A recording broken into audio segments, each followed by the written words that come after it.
Hey, do you have a sec? There's something that I need to tell you. You have something to say? Over text?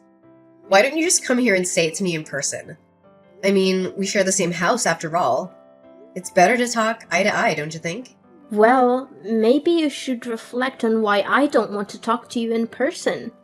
Honestly, just the mere glimpse of your face and the slightest noise of your voice makes me nauseous, I swear. Sweetie, there's really no need to use such awful language with me. I was just making a suggestion. Don't call me sweetie, and stop pretending to be my mom. You'll never replace her. Got it? You may have been married to my dad, but you will never be my mother. Never. So, stop bossing me around. I hate it when you act like that. I see what you mean, and I am sorry if I overstepped a boundary somewhere. I don't mean to do that, but I really don't see why something as small as this needs to turn into such a huge fight. I mean, I've been married to your father for 10 years now. We've lived together a whole decade. I thought we would have gotten along better by now. Especially now more than ever since your poor father passed away. It's just the two of us. So we'll have to learn to get along better. What? No way am I staying with you any longer than necessary. I want you out of the house as soon as possible. Do you get me? Excuse me? I'm sorry, but you want me to leave the house? Yeah, duh. That's what I just said. That is what this whole conversation is about. Actually, this is something that has been on my mind since Dad's funeral the other day. Now that he's gone, you're not his wife anymore. And there's nothing else tying us together as a family anymore either. You're nothing to either him or me now. Do you get it? And because of that, you don't belong in this house anymore. That's why I need you out of here as soon as possible. Wait, hold on a second. I'm sorry, but I don't think that I'm following here. Where is all this coming from all of a sudden? Didn't you read what I just wrote? This isn't out of the blue, okay? Ugh, you never hear me out. I never liked having you around, and I never approved of you and my dad getting hitched. I've always been trying to think of ways to get you out of this house, and now I have the perfect reason. I only have one mom. You just barge into our lives pretending to be someone you're not. Do you really think I could ever stand someone I felt that way about? Do you even think I would desire something like that? That is why I'm seizing this opportunity to put you out, so I never have to put up with you in my life, ever again. But, okay, look, Gabriella, I've known since before we got married that you never liked me, maybe even hated me.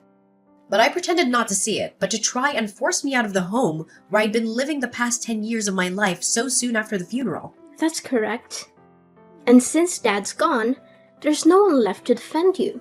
No one else welcomed you into our home, which is full of memories of my family, my true mom and dad, and just let you ruin it all.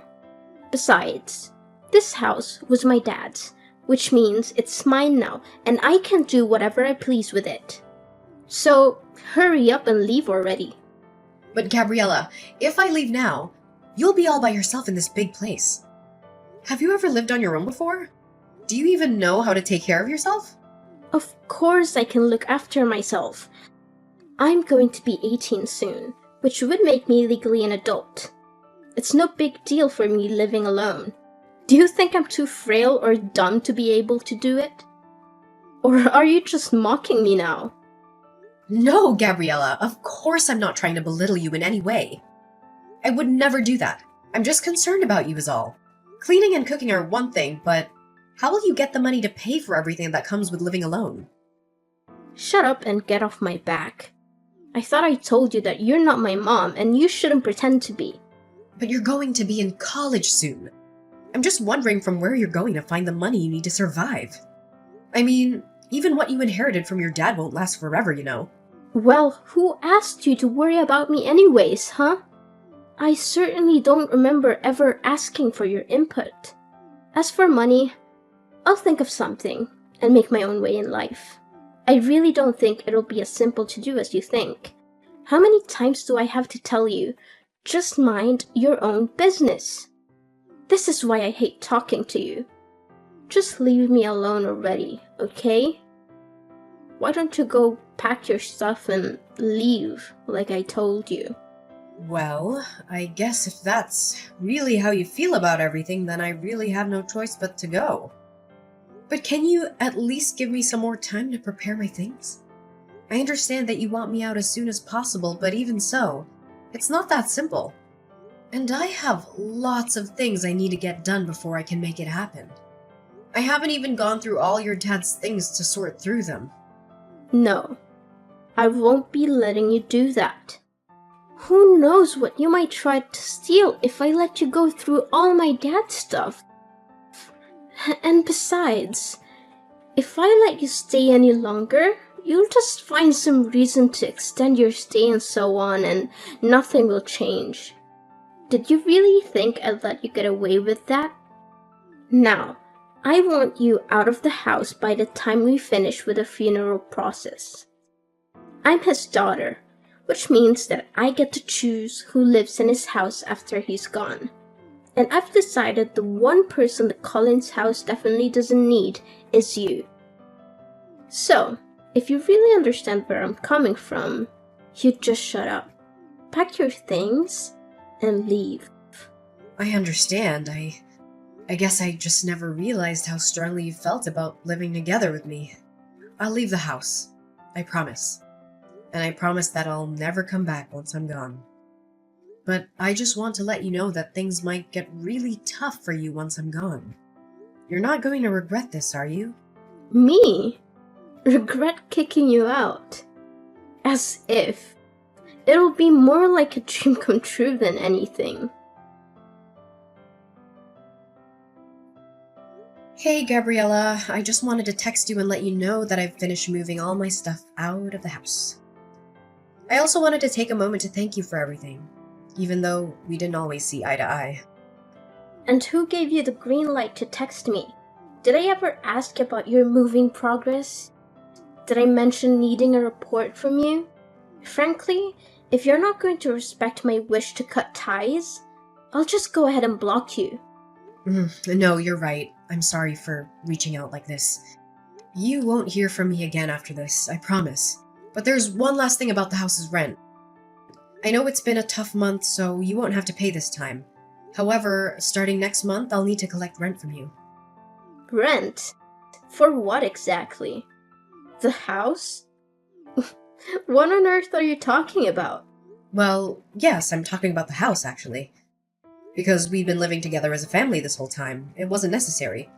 But since you don't want anything to do with me as your family anymore, that just makes me your landlord now. Have you completely lost your mind? Why would I pay you rent to stay in my dad's house? Why, you ask? Well, because the house is actually under my ownership. Wait, what?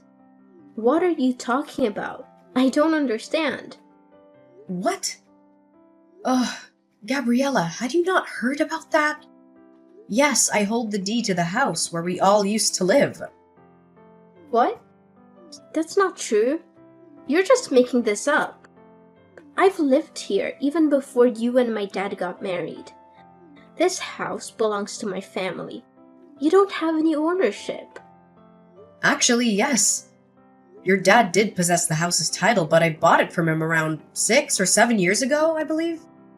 Back when your grandma fell victim to those telephone scammers and lost a lot of money.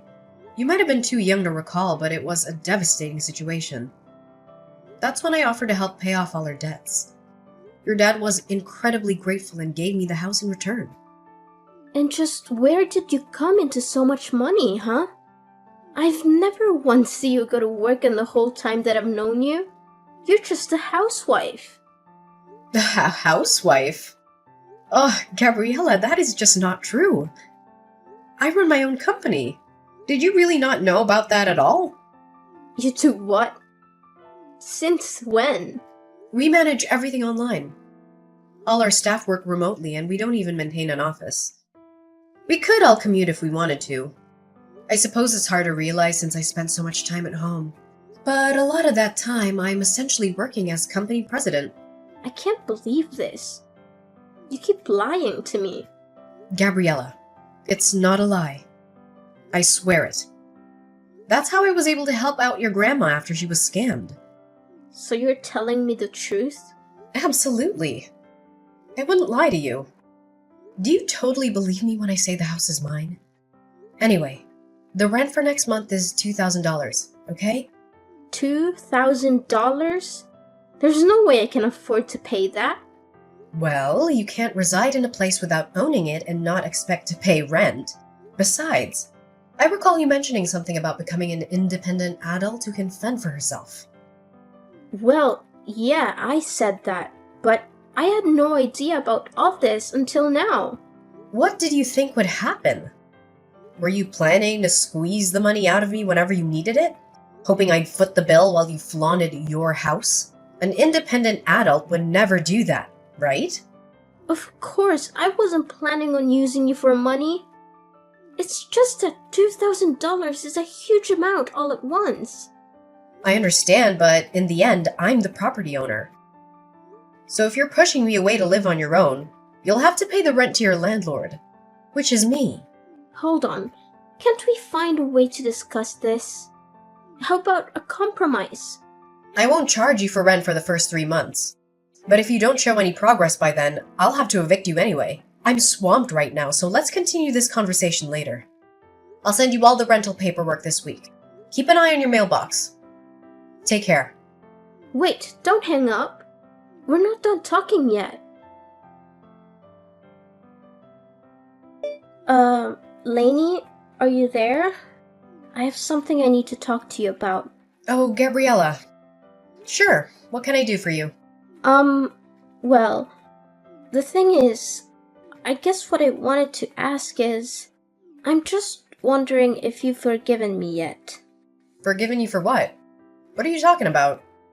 Well, it's just that I guess earlier I might have possibly lost my temper a bit and, well, anyways, I've calmed down a bit now and realized that I might have made a little mistake. I'm sorry, but I don't quite know what you're talking about. I realize this might be hard for you right now, but could you please just tell me what exactly you're talking about? I'm trying, but I guess what I'm trying to tell you really is that I think if you wanted to come back home now, that'd be okay with me. Oh. Really? Did something change? I feel you just threw me out of the house. Why the sudden turn? Well, yeah, I did do that. But then with you gone, I guess I kind of realized just how much you did around the house and how much there is to do without you. So, I guess that's why. I think you should just really say what you're actually thinking. It'd save us both so much time. But if you're starting to see that managing a house all on your own is hard work, then yes, I completely agree with you. And so now I'm guessing that you don't have the money to pay rent? That you've changed your mind about kicking me out? I mean, if you word it like that, then...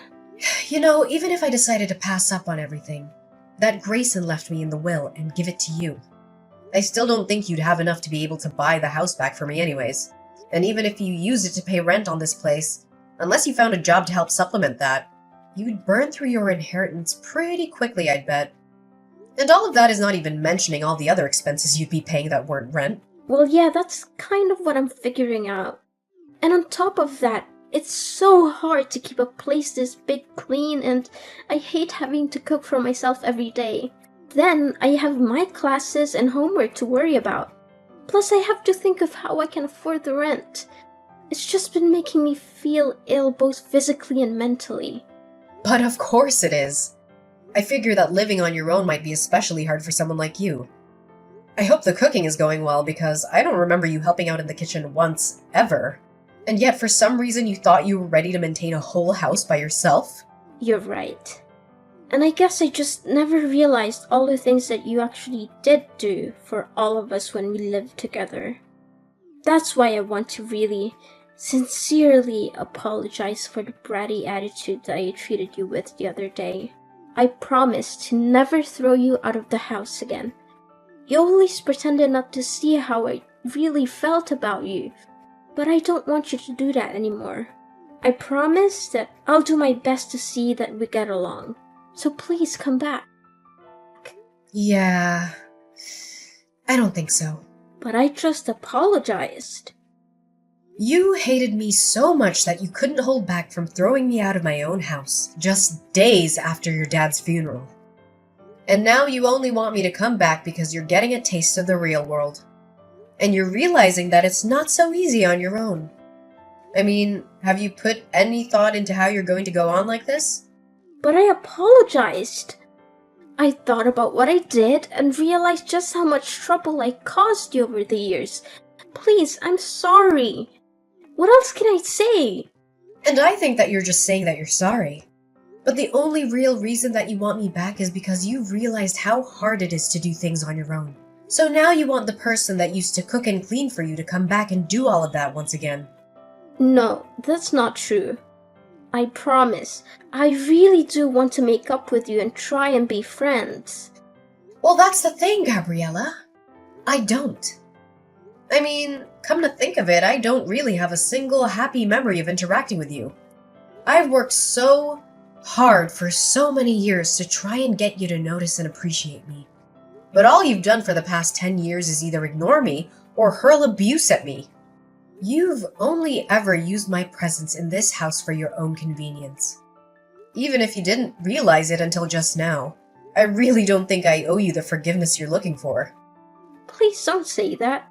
Surely we can talk this out. Please, I can't do this on my own. Please, Mom, I'm begging you. I thought you and I were nobody to each other. Why are you pretending like you're my daughter now? How could you? Anyways, I'll be expecting next month's rent soon. I'll send you my bank info soon. You can just make the payments through there, okay? See ya! Wait, please, it wasn't supposed to happen this way. I apologized. I reflected on my actions. Please come back to me. And so, after that, Gabriella kept trying to apologize. But honestly, it was clear that her main motives were centered around avoiding chores and dodging the rent. I eventually reached the point where I couldn't tolerate that attitude anymore, so I decided to take a different approach and got in touch with Grayson's older sister. She agreed to take Gabriella under her wing, aiming to instill some proper manners before college.